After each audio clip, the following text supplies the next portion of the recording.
Assalamualaikum warahmatullahi wabarakatuh. Alhamdulillahil qail fi surati Maryam ayat 26. A'udzu billahi minasyaitonir rajim. Inni nadartu lirrahmani shauma falan ukallima al-yawma insiya. Wa usalli wa usallim ala rasulil karim Sayyidina Muhammadin sallallahu alaihi wasallam wa alihi wa ashabihi wa man tabi'ahum bi ihsanin ila yaumil qiyamah. Amma ba'd. Bapak, Ibu, saudara-saudara, apa kabar semua, sehat, Pak? Alhamdulillah. Bersyukur hari ini kita bisa hadir di tempat mulia dalam rangka bertakarub diri kepada Allah Subhanahu wa taala. Semoga seluruh pengorbanan kita Allah catat sebagai amalan terbaik dan menjadi modal mendapat ridho Allah. Pada kesempatan malam hari ini, saya pribadi ingin menyampaikan beberapa hal yang semoga hal ini juga dapat memperingati saya pribadi dan kita bisa amalkan bersama-sama. Bapak, Ibu, dan saudara-saudara yang saya hormati, ada utama, ada keutamaan. Kalau utama itu berarti yang paling di depan. Maka yang di depan ini softnya soft yang utama, pahalanya besar. Kalau bisa diundi, kalau saja bisa diundi, mungkin Bapak Ibu semuanya ingin di depan. Jadi tidak menutup kemungkinan siapapun jamaah yang hadir lebih dulu akan mendapat soft terdepan.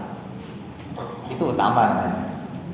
Adapun keutamaan adalah hal-hal yang menjadi tujuan utama.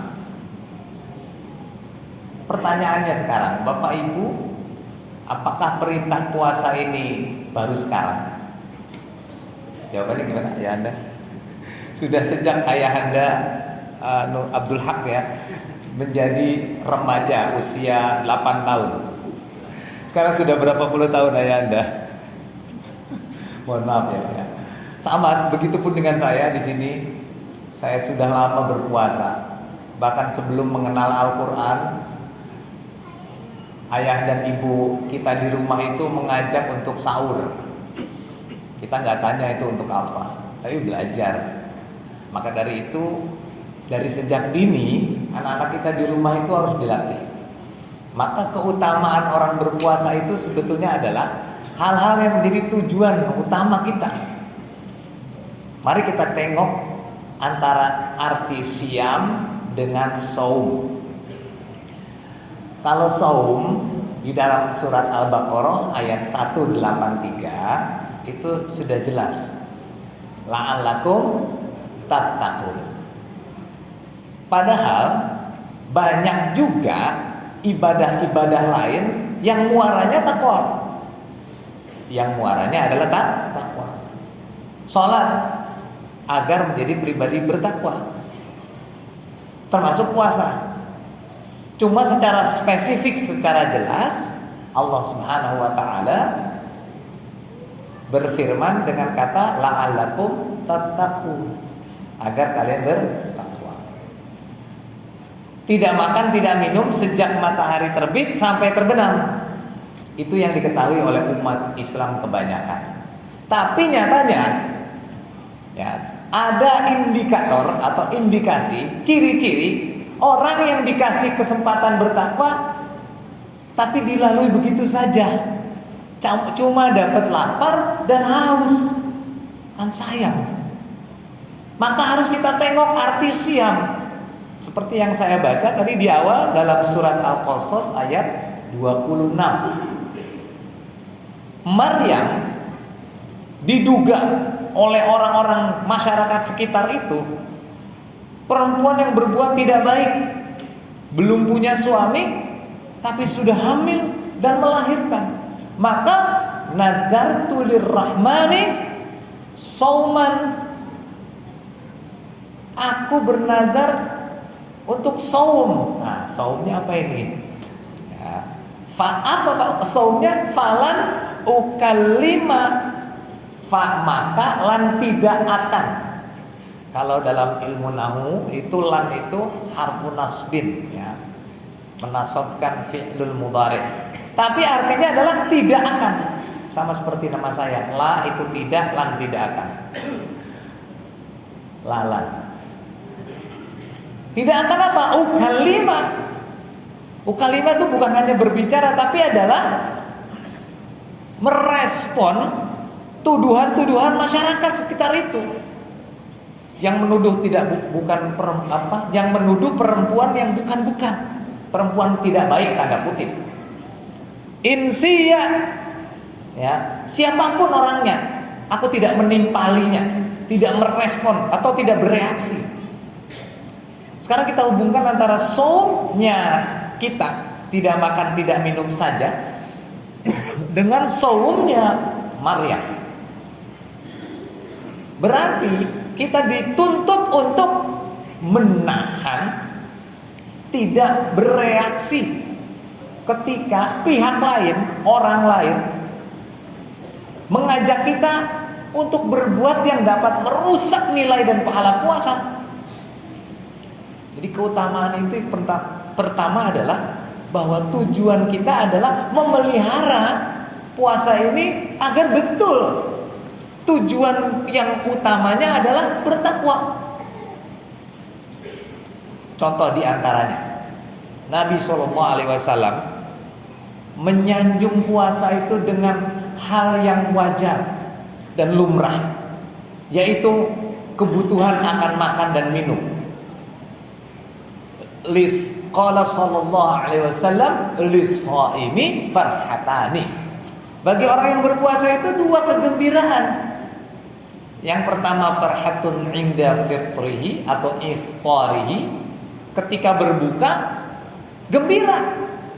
Yang kedua wa farhatun inda liqa'i rabbi, bahagia, gembira ketika berjumpa dengan Allah, membawa pahala puasa ini. Karena jelas pahala puasa itu hanya Allah yang membalasnya. Mungkin kalau ibadah lainnya bisa kita takar. Dan memang sallallahu alaihi wasallam, Nabi kita Muhammad sallallahu alaihi wasallam yang mengatakan bahwa wa ana ajzi bihi, dan aku yang akan langsung membalasnya. Berarti di antara keutamaan berpuasa sesuai dengan apa yang disanjung oleh Nabi sallallahu alaihi wasallam adalah menghargai makan dan minum, yang pada hakikatnya hal itu adalah lumrah dan wajar saja. Coba saya boleh kasih pilihan. Detik-detik berbuka, Bapak Ibu dihadapkan dengan uang kertas 1 miliar dengan 1 gelas air putih. Tinggal pilih mana yang paling utama. Bapak, Ibu, ada uang lembaran kertas 1 miliar dengan air 1 gelas. Kalau kita suruh milih mana Pak? Bu? Halo? Duitnya bisa dimakan. Coba Pak. Jadi keutamaan diantaranya adalah menghargai apa arti sebuah makan dan minum itu, sehingga timbullah kepekaan sosial bagi kita. Digembleng selama 1 bulan kurang lebih, ada yang 29, ada yang 30 hari. Diharapkan keluar dari 29 atau 30 hari itu, kepekaan sosial kita itu tumbuh. Bukan hanya orang yang jauh di sana, saudara-saudara kita di Palestina, tapi mungkin di sekitar kita. Karena puasa itu sebetulnya berat bagi orang kaya dan ringan bagi orang miskin, meski kedua-duanya juga berat. Kenapa? Bagi orang kaya biasanya semua ada di hadapannya, tapi tiba-tiba waktu puasa mulai, terbit matahari, sekalipun itu halal, tidak boleh dimakan. Mungkin kalau orang miskin, jangankan nasi 1 bungkus 1 hari itu, air putih saja ngelangka, sumur gak punya, air galon gak ada, air mineral yang ukurannya gelas juga mungkin gak kebeli. Tapi hakikatnya memang kedua-duanya berat, namanya puasa. Itu yang pertama, Bapak Ibu saudara-saudara yang saya hormati. Jadi hal ini mengajarkan kepada kita rasa syukur yang luar biasa atas nikmat makanan yang diberikan oleh Allah Subhanahu wa ta'ala.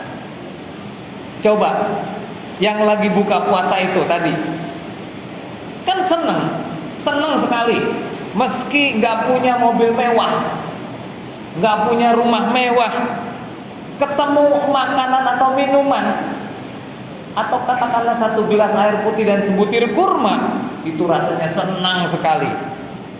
Sehingga kita menghormati makanan ya setelah masuk Ramadan, betul nggak? Di meja makan kita di luar bulan Ramadan itu berlimpah. Kita bisa makan kapan saja asal tidak puasa sunnah. Tapi ketika bulan Ramadan yang kita beli dengan hasil keringat kita, bahkan istri sekalipun, ketika waktunya puasa tidak boleh. Mau nyomot ada Allah. Maka Al-Imam Al-Ghazali dalam kitab Bidayatul Hidayah bahwa ada adab terhadap Allah itu ada 3. Yang pertama, hadirkan Allah dalam setiap amalan kita sehari-hari. Hadirkan Allah. Maka niatnya bukan karena niat pengen masuk surga atau takut neraka. Niatnya adalah semata-mata mencapai ridha Allah, ingin disayang Allah. Hadirkan Allah dalam setiap amalan kita. Itu diantara adab terhadap Allah. Mungkin kalau di bulan Ramadan adab kita terhadap sesama sudah sangat baik. Meskipun kita tidak berpuasa atau ibu-ibu sedang tidak berpuasa karena ada halangan, suaminya di rumah sedang berpuasa, pasti kalau makan yang ngumpet-ngumpet. Adab terhadap sesama. Tetapi adab terhadap Allah, menghadirkan Allah dalam setiap amalan kita. Bapak Ibu yang saya hormati, bagaimana cara pandang ulama terdahulu? Yaitu lebih menghormati makanan dan minuman. Saat enggak Ramadan, kita melihat makanan ya biasa saja. Malah kadang kita sepelekan makanan itu. Bahkan satu piring yang harusnya kita habiskan, ini terbuang-buang. Padahal saudara kita di Palestina ngumpulin tepung-tepung yang sudah jatuh di tanah. Sedih hati kita, miris hati ini. Sama Bapak Ibu, mari mulai sekarang kita tidak boleh sepelekan makanan dan minuman itu. Maka ada doa setelah makan, alhamdulillah alladzi at'amani hadza wa razaqanihi min ghairi haulin minni wala quwwatin. Itu doa habis makan. Atau alhamdulillahilladzi at'amana wa saqana wa ja'alana minal Itu yang pertama. Alhamdulillah, segala puji bagi Allah. Termasuk adab terhadap Allah menurut Al-Imam Al-Ghazali dalam kitab Bidayatul Hidayah, selalu memuji Allah. Alladzi, yang telah, alhamdulillahilladzi